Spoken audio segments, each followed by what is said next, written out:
how do I, how do And I then we have to extract drag them? it. Okay, fine. Yeah, exactly. So I'll come here, maybe give this a different color, and I'm gonna tell this one to be automatic. So I'm gonna say, okay, go ahead and look at any file that I have in the workspace there that contains the text LD, because I know that LD is a prefix for a lot of my files that are experimental files. So go ahead and create the group, right? And then that automatically draws in all my LD samples. These are all my experimental files. So I'm going to start though with my FMOs. These are gating controls, right? So I'm here, and I normally will begin like my analysis. It kind of depends on how dirty that first, sort of. So what cells are these? Mouse These screen are cells? No. Human PBMC. Human PBMs. Oh, So they are much cleaner than. yeah, Okay. it's fairly clean. Usually, yeah, with let's say if you hadn't run this over a FICOL gradient or something, you have a lot more debris, a lot of red blood cells, etc. And you may want to create like a tissue-specific gate first, and then do singlets. In my case, it's clean enough. We can actually start here. I usually pit the area and height parameters against one another, right? We get our singlets gate going. And I apologize if the preference for the green gate is a little bit too much, but it's easy for me to see when I make overlays and stuff, so I like the green color. And then usually from there I'll go to my live dead marker, right, which is AARD here. Be a little bit generous with the gate boundaries. And those are my live cells, and then from here we'll go ahead and flip back to forward and side scatter to isolate the lymphocytic population here. Because this experiment, we looked at T cell activation in response to stimulus. So I'm just going to go ahead and outline the lymphs. And then from here, we'll go ahead and take a look at the T cells, right? CD3 positives. I'll put the antigen presenting cells and T cells in the same spot. Have you discovered the T button yet to rescale the data? Yeah, we are working. We sometimes find bi-exponential is better, sometimes we find log is better, and in the bi-exponential we have to like toggle those plus minuses to like we are just doing it by like how it looks. And right. we don't know what's the system for it. Like we are. Yeah, I mean the width basis controller here just controls the size of the linear scale, right? All it is a linear scale here, log scale on this end. This controller affects that. So the idea is, never to get an error message that there are 50% or more of your data is on this whatever. So we are just trying to. Okay. Yeah, it's just a visualization, right? You want to make sure a lot of journals will ask you, if they see dots that are on the edges, right? They're going to say, I want to see those events. So you rescale the data to bring it all in.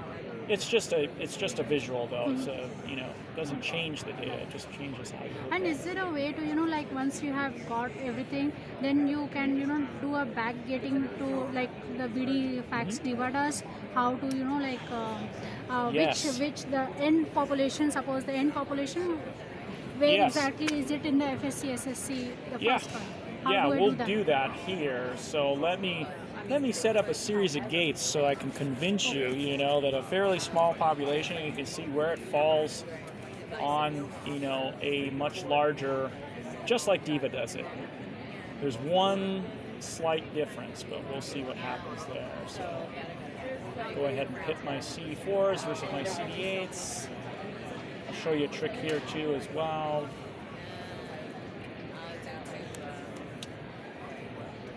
Right, so I go back to the workspace, copying all this stuff to the rest of the samples. The shortcut for this for me is just to right click and you use this function here. How do we do right click in Mac? So on a Mac it's a control click. You hold down the control button and then you click. And so if I click off of this, I come back here, I hold down the control key, right, and then I click. So that's enough for the Mac to do a right click? Okay. Yeah. Fine. Okay. We normally select it and then we drag it up to... So this one will save you a lot of time that way. If you do the drag and drop, you're gonna get frustrated because inevitably you have to go back and you have to change these gates for some samples, right? And sometimes you want to update it very quickly, right? So, for example, if I come in here and I say, all right, I want to also draw the CD8 gate here. And I say, okay, here's my CD8. And I go back and maybe I decide, instead of just looking at lymphocytes, I'm going to go ahead and take a look at the granulocytes as well. Very.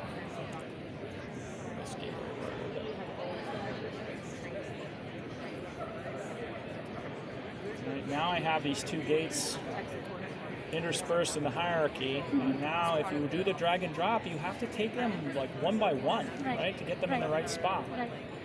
Instead of wasting your time doing that, you use this, it takes it and puts it in the appropriate location, right? Updates it right away.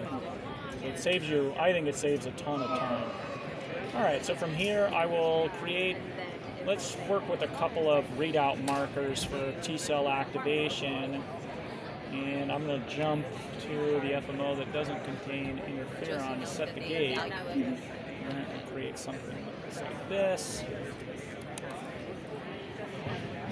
Right, and then I use the little blue marker to see which gate is in the forefront. And I do the same thing, copy analysis to group. Right, and then hop back to this guy. Right click here, and I'm going to go to the sample, let's say, that doesn't have any phospho work in it. This way, go ahead and create my gate. I'll label this P-ERK. Back here. And you just copy that analysis to group. Okay? Alright, so we've got that information. We want to take all these gates, essentially plant them on the experimental files, right? Because these are FMOs. So I just collapse it. And then I take the collapsed population. And you have to do the drag and drop when you go between groups. Okay. And everything will come in here. Hold down the option key, you can actually expand or contract this group. So you have taken only the first gate and it will automatically do the rest all gating. Exactly. Yep. Okay. And then from here, now if we want to make comparisons between samples or whatever, we'll open up the layout editor.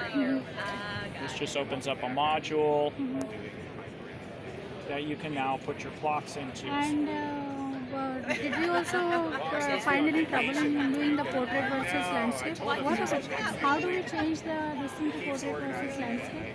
Okay. So for that, if we bring all this stuff over, right, you can use these guys, right? To kind of, in this case, you can kind of make it fit onto one page. In this case, it's going to be a little bit more landscape organization, right? And if you pull it down far enough, you'll actually get it into a portrait sort of setup. You also have an option here, if you go to batch, right? You can put this where you go to the printer, you say batch to printer, and you click this button. It'll bring up your print spooler, and then in the print spooler you can change the orientation, right, to either landscape or portrait. You can retile the data so that you have so many plots per page or whatever, and again you can change this here. And when you go to print, there will be an option here to save it as a PDF if that's what you prefer, right? So you can do that, and of course you can create the hard copy. So you have sort of three options all in one, right? You can retile it. So one thing I wanted to also figure out here itself. So earlier when we used to do in the previous versions, what we used to do, we used to put the things in the layout, and then from the layout we used to copy paste it to Prism, the GraphPad Prism layout, because that's the format which can be easily saved as TIFF and then submitted to the journal. Interesting. Yes. Okay. Yeah. So you were taking plots though, and you were actually copying the plot into Prism, or you're taking the table information? No, we are the table information we are doing, bar graphs separately. Those are separate. Okay. But do we need something about the table also? Yes. Ask. Okay, how to collect the data, means percentage data and other statistical analysis of this in a Excel file. In an Excel file. Yeah. Okay. So let's say you want, I don't know, more than maybe just frequencies, right? You probably want MFIs and other things. You can, again, you just right-click on the population that you want the statistic for. You say add statistic, and then you have a whole series of stats that you can get here. Right? So we are interested in this, right? Frequency of total. Yes. Yeah. Not the parent. The total what? Live or Total person means frequency of total live population. total live? Okay, yeah, so like let's say we're interested in knowing the frequency of live, right? Yes. So you select frequency of where it doesn't have anything written, and then this becomes active down here, right? So if I actually click off of it for a So second. it's all right click. You right clicked on that and this opened up. Sure. And you said add statistics. Yeah, the other thing you can do is click on the workspace tab, and there's a statistics band, and you click the sigma here, and it brings up the same menu.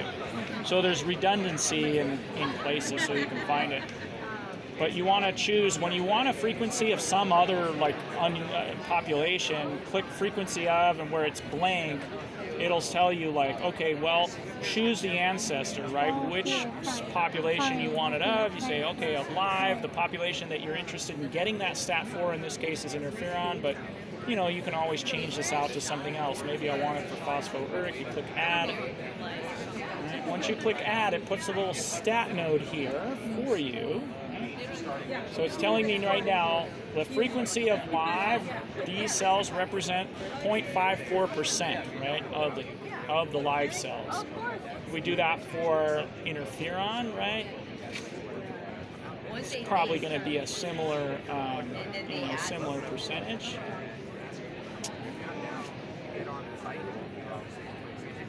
My trackpad is not working. Isn't working really well. So sometimes when I click, it doesn't. So see, it doesn't. The menu doesn't pop up. I need to get a mouse. Anyway, again, frequency of live. Okay, put that in. And this guy is okay, 0.31%. Right. So let's go ahead and add some like MFI information as well. So, MFI of interferon. Right, we can go do that for phosphoric as well. And so we've gotten some additional stats. You take this information and just like the gates, you right click and you say copy analysis to group, right? Because it does the same thing. You want that statistic for all other samples. Okay. So once it's there, now you go to the table editor. You drag in your statistics. I have to straddle this a little bit better. Drag this into the interface. So they're here. If you want populations, you can bring those in as well. But these are going to look like they're going to be frequency of parents by default when you drag in the population. You have those, all your stats here. You can go ahead and highlight them all if you want. Control A or Command A in this case. You can go to the Visualize tab if you want. You can heat map this. Create your little heat map table. Trying to see what's going on. You can copy paste this directly to Excel if you want. Or when you're here, this is what you have to change. From display, you change it to to file. Okay? And then from here, this allows you to Excel or any use file. you can export this as Excel. I recommend that you actually export this as CSV if you're going to have frequencies. So how I have frequency of live here and frequency of parent, because I'll show you the difference here. If I go Excel, make sure I know where this is going. Desktop. I want it to go right to my desktop, so I can choose that here. Okay, so we're going to call this table Excel. Go ahead and click this. It'll produce that, and then I'll go ahead and produce a CSV as well, so you can see the difference between those two file types when they come out. Okay, so here's the Excel table, the Excel format, right?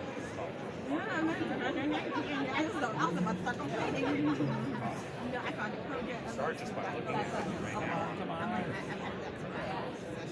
All right. Okay, so what happens here is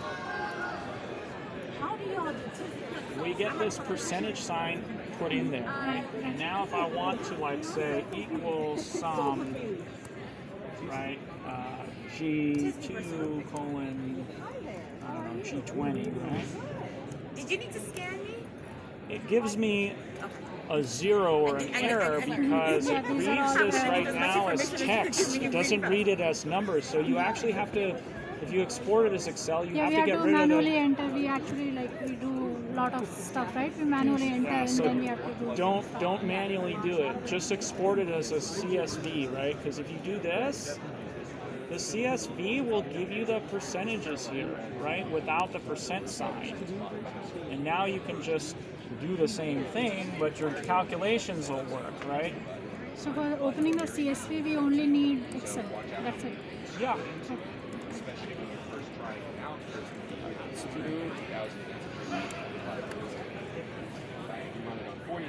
Right, so that way you can actually, your formula is going to work out for you here.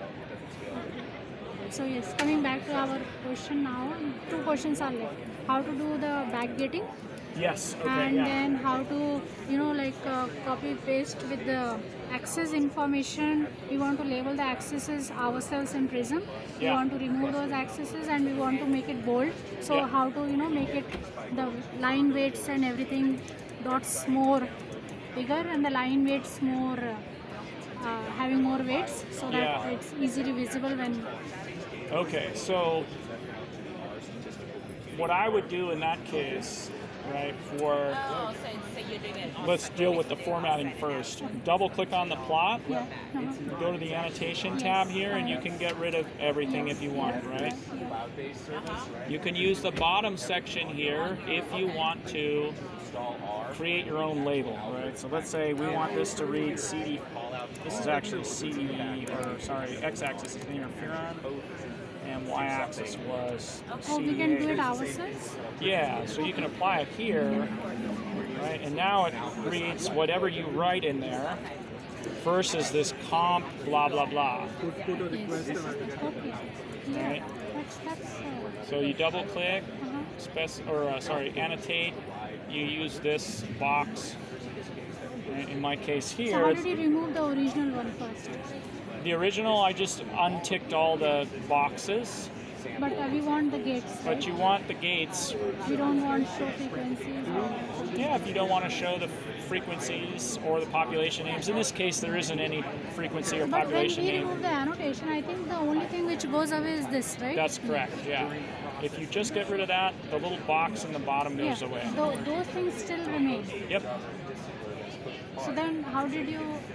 Yeah, so if we we can just, right now, without unticking anything else, we can relabel, right, the x-axis here, phosphochloric, and then this one, will be CD8. Okay, and it goes ahead and swaps those out for you. And if you want to change the, the now we fonts and want, stuff, yes, we want to change the fonts, and we want to, fonts I think we can change, we can go in Helvetica and something, we do it. Yeah. But we want to make this more... yeah, more, so you want that to be a little bit thicker. Now that's one problem that we can't change. So I can't make this line thicker or these axes ticks bigger. No, not the assistics. I want to make this line a Yeah. little bit more bold. So you can't do that in FlowJo anyway. You would have to But export earlier this. okay, yes. Yeah. How do I do that? What are you saying? So what I would recommend is you take the plots that you have here, you go to the File tab, and you say Export Image, and you save it as an SVG. The SVG is a scalable vector graphic, which allows you to ungroup all of the objects, and then that way you can make the lines So bold. how do we do the SVG? Is it also does it require any special program to open it? No. There's, I would say, do you have Adobe Illustrator or Photoshop or anything like that? No? How about, are you on a Mac? Yes, we are on Okay, so Mac has a program called Inkscape. There's another one called Intaglio. These are programs that will open up SVG files. Inkscape is really cheap. It used to be free, but I think it's maybe $9 or $10 now. but it will open SVG You know, it files. took us 2 years to purchase project. Ah, okay, So yeah. we don't want to do You anything don't in want to software get any purchase. other software. Yes, Yeah, yes. I wish I had a solution for you. There's really no way here to make these lines bolder Earlier- unless you go ahead and draw your lines yourself. You know. Oh, okay. No. We don't want to manipulate anything which the journals will say Yeah. that, like that it's not the original one. Earlier, when I was in US, we used to do something. We used to take this to Prism and then paste it on Prism and on the layout, and it used to come as bold. I don't know how we used to do that. In that version, somehow it was there. But I in didn't this- know you could even do that with Prism. I had no idea that you could just take the graph and do that. You could do something like that, I suppose. Just take the rectangle drawing tool here, put it over the axes, and then here you can change the line weights of the rectangle. Yeah. Here I think the problem was that there was only one this thing option, right? It was not that. Yes. Yes, that's it. Those were the options. That's it. There was no No 1.5, number. no Yes. numbers. Right, yeah, there's no number associated with it, yeah. But you have to, unfortunately, you have to like literally draw the rectangle, right, Fine. over the plot that you're on. And adjust the size. Sir, can we adjust take the 1 fill. minute pause? Ma'am, actually,